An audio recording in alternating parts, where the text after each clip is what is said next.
Assalamualaikum warahmatullahi wabarakatuh. Kali ini saya akan memberikan tutorial analisis regresi dummy menggunakan aplikasi Evius.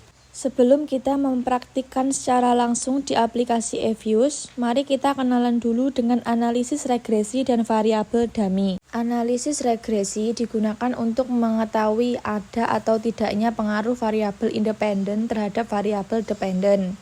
Regresi variabel dummy merupakan analisis regresi yang melibatkan variabel dummy di dalam model, di mana variabel dummy masuk ke dalam model variabel independen. Variabel dummy merupakan variabel yang memiliki skala data kualitatif yang termasuk data nominal atau kategorikal. Contohnya jenis kelamin, agama, pekerjaan, dan asal daerah. Jadi gini teman-teman, dalam analisis regresi kita biasanya menggunakan variabel kuantitatif, misalnya pendapatan, umur, harga. Tapi kadang ada variabel kualitatif, misalnya jenis kelamin, status kerja, dan asal daerah. Dan juga penting untuk dianalisis. Nah, sebelum kita melakukan analisis regresi variabel dummy di program Evius, saya akan menjelaskan uji statistik yang masuk ke dalam uji asumsi klasik regresi variabel dummy. Yang pertama ada uji multikolinearitas menggunakan metode FIF. Lalu yang kedua ada uji normalitas menggunakan metode Jarque-Bera. Nah, yang ketiga ada uji heteroskedasitas menggunakan metode Glaser. Dan yang terakhir atau yang keempat yaitu uji autokorelasi. Nah, untuk uji autokorelasi digunakan ketika pola data bersifat time series. Nah, selanjutnya di sini ada contoh kasus untuk regresi variabel dummy di mana seorang peneliti ingin mengetahui pengaruh pendapatan pedagang dengan masa kerja dan jam kerja dari 30 pedagang asongan yang mempunyai daerah asal yang berbeda, yaitu dari daerah asli dan daerah pendatang. Nah, di sini ada 3 variabel independen yaitu variabel jam kerja, masa kerja, dan daerah asal. Untuk variabel dummy yaitu variabel daerah asal, di mana variabel daerah asal memiliki 2 kategori. Nah, untuk skor 0 yaitu memiliki keterangan pedagang asongan dari daerah asli. Lalu untuk skor 1 yaitu pedagang asongan dari daerah pendatang. Sedangkan untuk variabel dependen yaitu variabel pendapatan. Nah, data ini merupakan data cross section. Oke teman-teman, langsung saja kita Excel ke program Evius. Caranya seperti berikut ini ya.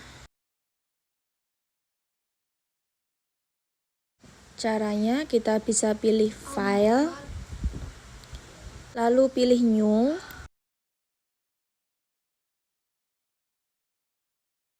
Nah, di sini di bagian struktur tab ini kita pilih yang unstarted atau itulah. Kemudian observasi kita isikan 30.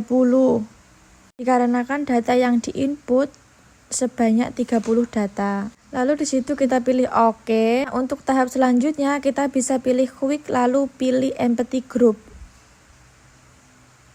Nah, ini data yang di Excel kita copy lalu kita paste di program Evius. Dipaste semua ya dari sampai bawah. Nah, ini di close dulu ya. Untuk tahap selanjutnya kita lakukan estimasi model. Nah, ini di sini kita close dulu ya teman-teman. Untuk tahap selanjutnya kita lakukan estimasi model.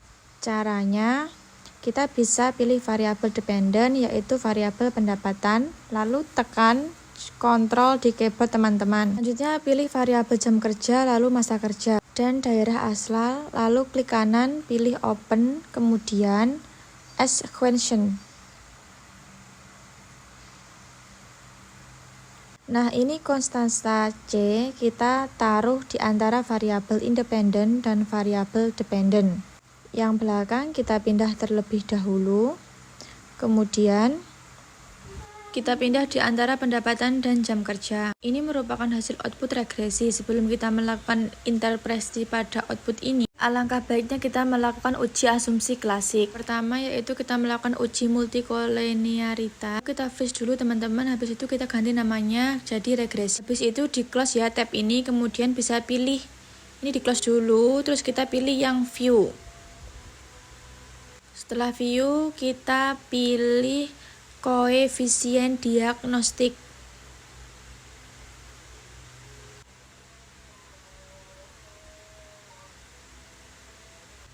Selanjutnya, pilih varian inflation factor. Ini merupakan hasil output uji multikolonialitas. Untuk interpretasi outputnya, teman-teman bisa fokus pada tabel generated FIF. Yang ini ya. Ketahui nilai FIF variabel independen atau nilai FIF variabel yang masuk ke dalam model independen kurang dari 10. Maka bisa disimpulkan bahwa asumsi uji multikolonialitas sudah terpenuhi. Dengan kata lain, data sudah lolos dalam uji multikoliniaritas. Sama seperti tadi ya teman-teman, kita flash terlebih dahulu. Setelah itu kita ganti namanya menjadi multikoliniaritas. Kemudian setelah sudah ya, kemudian kita di close dulu. Lalu pilih view di tab ini, lalu pilih residual diagnostik. Selanjutnya pilih histogram normality test.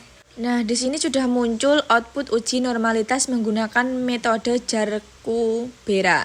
Nah, untuk analisis outputnya diketahui nilai probability Jarque-Bera sebesar 0,516339. Nah, angka ini lebih besar dari 0,05, maka bisa disimpulkan bahwa data berdistribusi secara normal. Dengan kata lain, data sudah lolos dalam uji normalitas. Tambahan juga ya teman-teman, kenapa pakai batas 0,05? Karena 0,05 adalah taraf signifikansi yang umum dipakai dalam penelitian. Nah, seperti biasa kita freeze dulu lalu ganti nama jadi normalitas. Nah, setelah diganti nama, kita oke. Habis itu kita close dulu. Lanjut pilih view.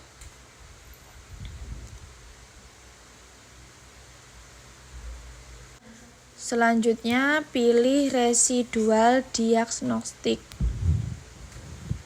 Selanjutnya pilih heteroskedasity test. Di sini ada beberapa metode ya, tapi di dalam uji asumsi klasik terutama heteroskedasitas umumnya menggunakan uji Glaser. Maka dari itu kita bisa pilih Glaser lalu pilih OK. Nah, ini udah muncul heteroskedasitasnya menggunakan metode Glaser. Nah, untuk analisis outputnya, pada output ini teman-teman bisa dilihat di OBS R-square. Ya, itu R-square ya. Di sini kita bisa mengetahui nilai probability OBS R2-nya sebesar 0,1899. Di mana nilai tersebut lebih besar dari 0,05, maka bisa disimpulkan bahwa asumsi uji heteroskedasitas sudah terpenuhi atau data sudah lolos dalam uji heteroskedasitas. Nah, setelah mengetahui bahwasanya data yang digunakan sudah lolos dalam uji asumsi klasik dalam analisis regresi variabel dummy, yaitu uji multikolonialitas, uji normalitas, dan uji heteroskedasitas. Selanjutnya kita bisa melakukan analisis regresi variabel dummy. Kita freeze dulu teman-teman, terus kita ganti nama dulu. Namanya jadi heteroskedasitas ya. Kemudian caranya kita bisa pilih estimate lalu pilih OK. Nah, untuk interpretasi outputnya atau analisis outputnya,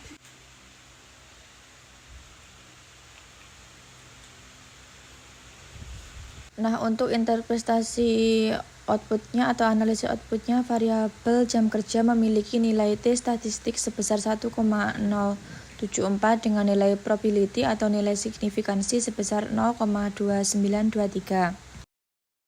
Lalu untuk variabel yang terakhir yaitu variabel daerah asal memiliki nilai T statistik sebesar 3,258. Bisa ditarik kesimpulan bahwa variabel daerah asal berpengaruh signifikan variabel pendapatan. Nah, untuk analisis selanjutnya di sini menampilkan hasil persamaan regresi variabel dummy.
Di sini kita freeze dulu, lalu kita ganti nama menjadi regresi variabel dummy. Kemudian untuk memunculkan hasil persamaan regresi variabel, kita bisa pilih view lalu pilih reception.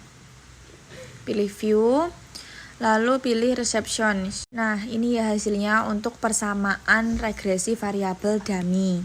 Lalu untuk analisis selanjutnya yaitu analisis uji F atau uji simultan. Diketahui nilai F statistik sebesar 40,72500 dengan nilai probability nilai signifikansi statistik sebesar 0,00000. Nilai tersebut kurang dari 0,05, maka bisa ditarik kesimpulan bahwa variabel jam kerja, masa kerja, dan daerah asal berpengaruh signifikan secara simultan atau secara bersamaan terhadap variabel pendapatan.